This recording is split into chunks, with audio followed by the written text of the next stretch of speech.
আগ বাড়িয়ে কিছু বলেছো আর সাজা পেয়ে গেছো আমার মতো। এরকম কার কার সাথে হয়েছে?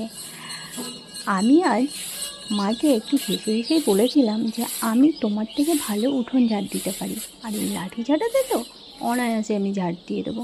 ব্যাস, অমনি সাথে সাথে সাজা যে আজকের উঠোনটা তুই ঝাড় দিবি, আর কেউ ঝাড় দেবে না।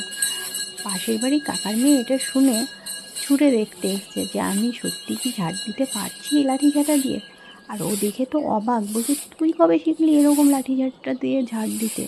তো আমি ওকে জিজ্ঞেস করছিলাম আমি কি পারছি রে? তো ও বলছে হ্যাঁ খুব সুন্দর পারছিস, আমি কিন্তু পারি না এরকম লাঠি ঝাঁটা দিয়ে ঝাড় দিতে।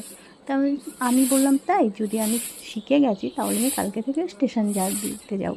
তো এই বলে একটু হাসাহাসি করছিলাম আর কি। তো এরকম সাজা কে কে পেয়েছো অবশ্যই কমেন্ট করে জানাবে। আর এরকম আগ বাড়িয়ে কখনো কিছু বলতে যেও না, তাহলে এরকম সাজা পেতেই হবে, কিচ্ছু করার নেই।